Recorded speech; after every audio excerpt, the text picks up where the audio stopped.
Welcome back, guys, to the channel. Big Dog Reacts, and I'm back from my 1 month vacation, or whatever you want to call it. I keep saying I'm gonna be consistent, but guys, this is hard, bro. I have a full-time job. Anyway, subscribe so I can get away from that full-time job. And today, I'm gonna be reacting on something maybe be a little controversial. This might be a little controversial. Who knows? Who knows? But today we're gonna be reacting on great people who weren't really that great. Oh. Either way, guys, let's get into the video. Great people who weren't great people. Okay. We'll start with pissing off an entire nation of fake accents by talking about Sir Winston Leonard Spencer Churchill, or just Churchill, better known. You look like Dr. Eggman from Sonic. Guy who defeated Hitler. To this day, the British consistently regard him as one of the greatest Britons to have ever lived. And if all you know about Churchill are his achievements as the UK's leader against the Nazis, you'd probably feel the same way. But here's the hard truth. If it wasn't for World War II, Churchill would have been remembered for much worse. And that's being generous, since he likely wouldn't be remembered at all. Despite being one of history's most staunch opponents of the Nazi regime and its hateful ideology, he had surprisingly similar views that a racial hierarchy existed, believing that white Protestants were at the top, followed by white Catholics, then Indians, and then Africans. Apparently the other races didn't matter enough. Again, I'm not interested in bringing up all his comments if those ideas were mainstream. But even during that time, his views on racial supremacy to justify British imperialism were considered to be fringe and extreme. As late as 1955, 10 years after defeating the Nazis, he reportedly suggested the phrase, "Keep England white," as a good slogan to use against immigration. But perhaps the worst stain on Churchill's legacy is his action, or rather, lack of action, during the Bengal famine of 1943. While British officials begged for food supplies to be directed for India, Churchill and his cabinet ordered 170,000 tons of wheat from Australia to be transported to Europe in order to build a stockpile for Europe. So this guy shipped that shit right over them and didn't even think about helping them? Damn. He said, you know what, they're right there, but yeah, ship it right over them. Civilians. Let me say that again. He ordered food to pass by millions of starving people who were his British subjects at the time in order to be used for storage in Europe. But this isn't terribly surprising given that he once said, "I hate Indians. They are a beastly people with a beastly religion," as well as... I'm not gonna lie, everybody has a friend like that. Not I. In the famine severity on his view that Indians breed like rabbits. By the time he finally approved for food to be sent... Is that Indians breed like rabbits? Oh, snap. Up to 3 million people were already dead. Lastly, the man hated Gandhi with a passion, since he represented a largely peaceful movement advocating for Indian independence. Consistent with earlier points about his belief that certain races were inferior to others and his general disdain for India, Churchill was completely against any form of self-determination for Britain's colonies, and actively wished for Gandhi and his movement to die in failure.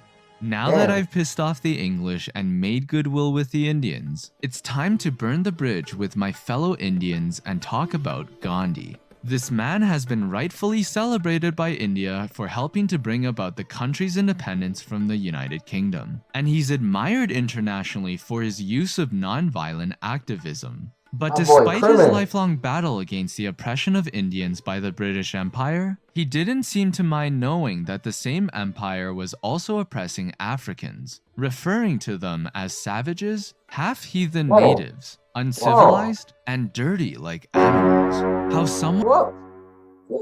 Well, now hold on, you guys are wearing blankets. Hold on. That's insane. Have those beliefs about a group of people, but also insist that those beliefs don't apply to his own group is baffling to say the least. It would be a bit like him saying, "Hey Britain, you need to stop viewing Indians as dirty, uncivilized people and give us independence." Oh wait, you meant the Africans? Yeah, I totally agree with you then. Very hypocritical. Gandhi also had oh my some... gosh. I don't know about you, but he look like he got a punchable face, bro. Like he be scheming. disturbing ideas about sex. He would conduct so-called tests on his celibacy in order to determine his self-control. To him, lust was an enemy that needed to be destroyed, and he somehow concluded that the best way to defeat it was to sleep with naked teenagers, more than half a century younger than him. Despite all these shortfalls of Gandhi, What the fuck? Despite all these shortfalls of Gandhi, he helped to inspire younger generations throughout his lifetime, convincing leaders around the world to use nonviolent means to advocate for their causes, with one of them being our next great person, Martin Luther King Jr. Oh no! Revered for his powerful and inspiring speeches protesting the injustices black people faced in America, MLK is rightfully at the top of many lists when it comes to... Man, why is he on this video? All that man ever do is chase a dream.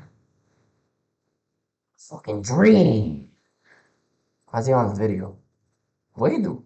History's greatest people. But if there's one thing confirming that... Did he try to ruin somebody else's dream?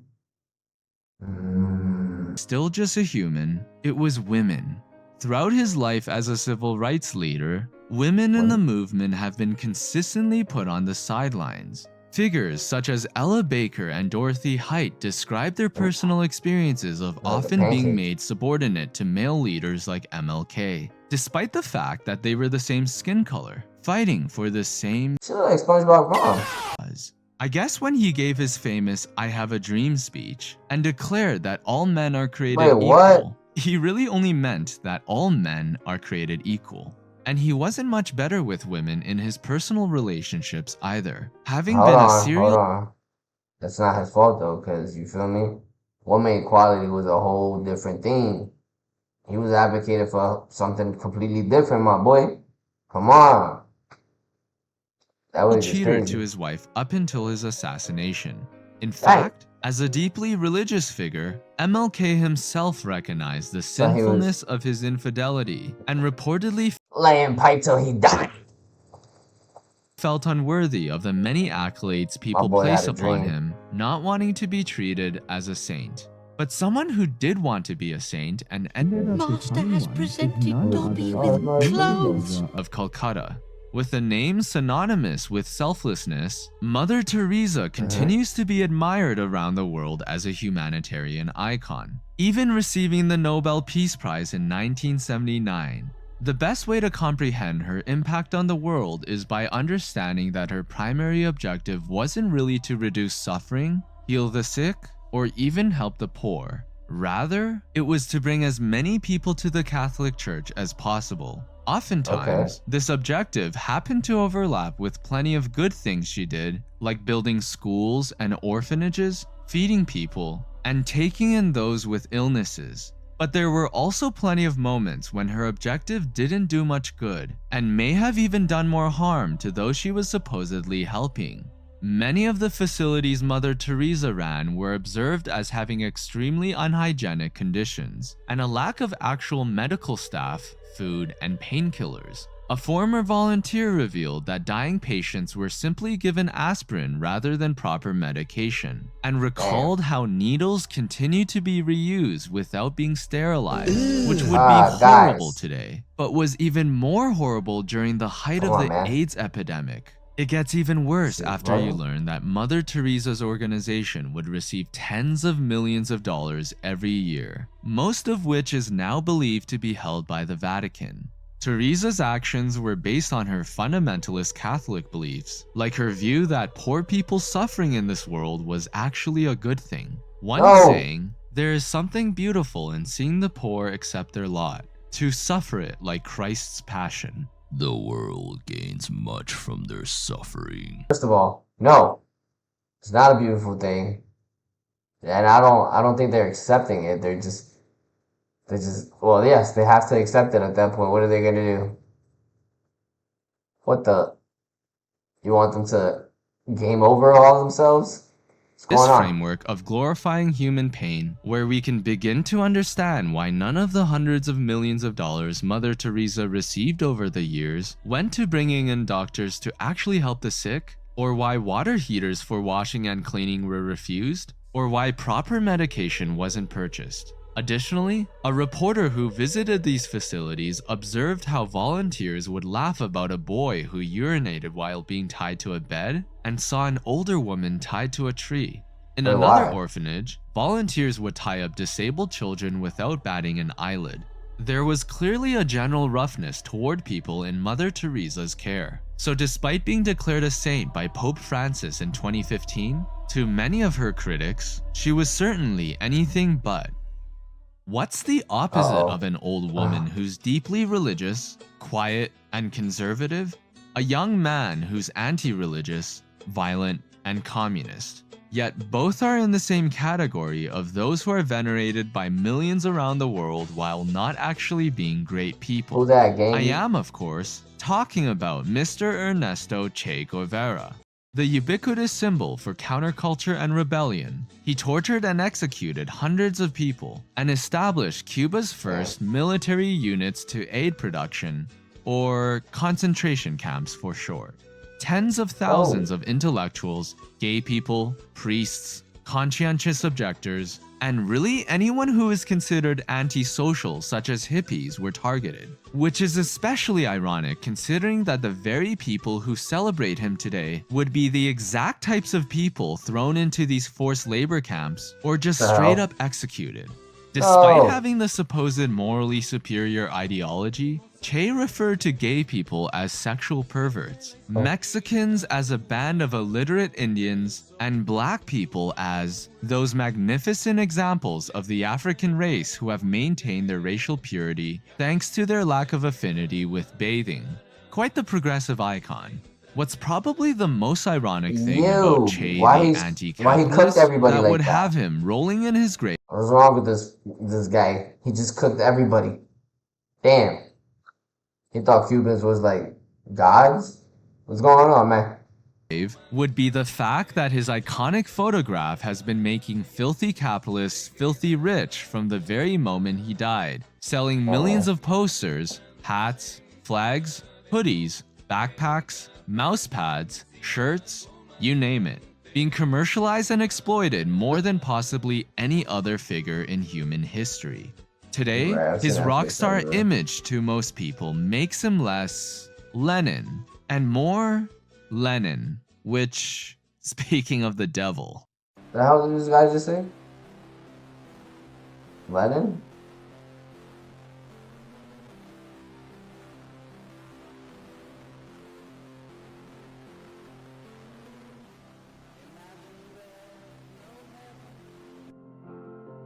Considered one of the greatest musicians of all time, there is no doubt that John Lennon, along with the rest of the Beatles, not you Ringo, forever changed the world of music. So it's quite understandable why millions of boomers, and frankly, even younger generations adore John Lennon for having created so many songs that continue to be popular to this day. Throughout his life, he was also famous for his commitment to love and peace, and became a symbol for it too. But it's a shame he didn't practice what he preached, given that he publicly confessed to having beaten women, cheated on his wife, treated their child like absolute garbage, and then left his family to be with Yoko Ono so they could make whatever the hell this is.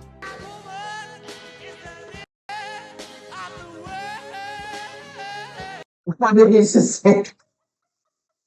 He just said my woman is a nigga.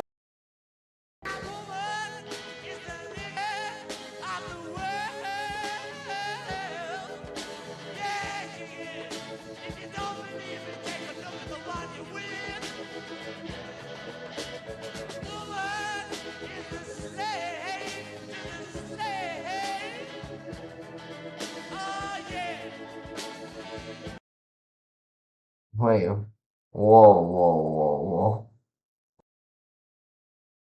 Did he just say my? No, I'm not even gonna say it like he said my woman, my girl is a nigga. Yeah, yeah, my what?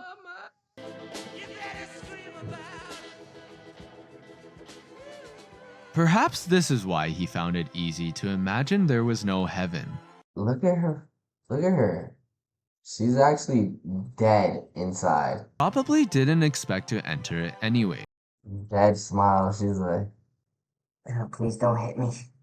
Take JFK, for instance, a president beloved by Americans Feel from like both Homer the Simpson. left and right. Something that is impossible for any of our politicians today. And sure, part of it is the simple fact that JFK was young, attractive, and assassinated. Comparing that to the two candidates we currently have, Wait, everybody loves the fact that he was killed? where both of them are not young, not attractive, and not assassinated. But an even bigger reason is that we now live in a world where every issue, person, and news story is polarized to such an extent that people will have completely different facts on a subject based on where they get their sources from. Take, for instance, the story about Robert Kennedy Jr.'s Super Bowl ad for his presidential campaign that was very similar to an ad from his uncle, JFK, back when he was running for president, with ground of who was killed by... insert your favorite theory here. But he's also the president who is too busy cheating on his pregnant wife while partying in Europe to bother coming back home as she gave birth to their child, who ended up being stillborn. Guess who wasn't much better? No, Dr. sir. Seuss, the man we all know and love for creating classic children's books like The Cat in the Hat, Green Eggs and Ham. Ooh, okay, not that one. Wait, not that one either. What the fuck? How the Grinch Shit. Dr. Seuss, what the? Stole Christmas, The Lorax, and so many other stories. But even he, the man whose books touched the childhoods of every generation going all the way back to the boomers, reportedly had an affair, drove his wife of 40 years to suicide, and then married the new woman just 8 months later. Steve Jobs, or as I called him in my previous video, Steve Apple, is considered to be one of the greatest figures in the world of technology, putting aside the fact that he was more of the marketer rather than the creator for these Apple products we know and love. Regardless, in many aspects of his life, he was just a straight up bad father, partner, friend, boss, and well, person.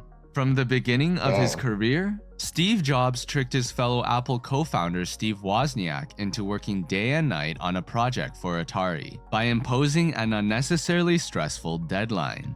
They agreed to split the payout 50-50, but when Atari paid Jobs $5,000, he claimed they only received $700 and so gave his friend $350, who later cried when he found out about it. He also refused to provide his most loyal employees with stock options, which prompted the better Steve to try to do the right thing by giving them money out of his own personal share. Outside of being a terrible boss at Apple, Steve Jobs refused to pay a single dollar in child support for his daughter, and forced his partner to clean houses and live on welfare in order to raise their child. This is all while he was a multi-millionaire. Yo, bro. He deserves to be rich and I don't. Well, he's dead, but... And it wasn't until he was legally forced to provide payment when he finally gave in. On top of all that, he continued to publicly deny that the child was his, even after paternity tests proved that you are the father. And one more thing that might seem insignificant to some people, but what I think says a lot about his character. He would regularly park in handicap spots and drove without a license plate because he just didn't like how it made the car look. Wow. Yeah, just pure narcissism at its finest. So at this point, my son is the biggest dick bag I've ever heard about or seen. Wow. Seems clear that being smart doesn't prevent people from making stupid decisions. No, you're Even Albert Einstein, whose name is now synonymous with That's big genius, dog right had there. serious flaws as a person. The physics prodigy was able to figure out four-dimensional space-time, relativity of simultaneity, kinematic and gravitational time dilation, length contraction, and most famously, Hey, yo, what was mass that? energy equivalence, but somehow couldn't figure out how to treat his wife and children like human beings. For one, there's no record of Einstein. Now, who the hell? Why do you think Albert freaking Einstein is gonna be so? Yeah, I love my wife, dude. This nigga loves science. Science. Finding out things. You heard how much things he found out, bro? You think he has time to treat a bitch good? She got dick and money, that's why she gotta get out of here. I gotta make more inventions, gang. Having ever bothered to meet his first child. And scholars believe that he and his wife He don't got time for that little nigga, bro. It's time to make money. gave her up to an orphanage. After having 2 more children with the same wife and deciding to keep them this time, he suddenly decided to start cheating on her with his own cousin. And you might assume that it was surely a third cousin twice removed or something. But the nope, hell? they were first cousins. Their moms were sisters. As if that wasn't bad enough, after his wife found out about the affair, she felt it was still better that Einstein stay with her for their 2 children. But he forced her to accept the following conditions. My clothes are kept in good order. I am served 3 meals a day in my room. We will have no personal relations or affection unless we're out in public to keep up social appearances. And you must leave my bedroom or study immediately when I ask you to. In other words, he told her, clean and organize my clothes, make me breakfast. Hey, y'all be talking about the men nowadays, bro? People really think we're so bad? Oh my god, the older generation used to be so good. Man, shut the fuck. And dinner, do not touch me, and shut up and leave whenever I feel like it. To add insult to injury, he would describe his wife as an unfriendly, humorless creature, writing, I treat my wife as an employee whom I cannot fire. She ended up having a nervous breakdown after he decided to still leave her and their 2 children and marry his first cousin. Now, one might have hoped that at the very least, he found his true love in his cousin and remained faithful to her happily ever after. He cooked his ex. He cooked her. Automatic L. She lost. But nah, if anything, he had even more affairs with women during his second marriage than his first. So it seems that if you're smart enough, whitewashed enough, respected enough, talented enough, or die early enough, you can get away from the scrutiny of society and maintain a fairly positive legacy. Look. Hypocrisy at its finest, yes sir. Anyways guys, let me know what you guys think about the video. And who do you think is the most hypocritical face of history? Or in this video. I took pre-workout and the gym was closed, so I have a lot of hair. But either way guys, drop a like, sub up, and maybe share it to a friend who likes things like this. I'll see you guys on the next one.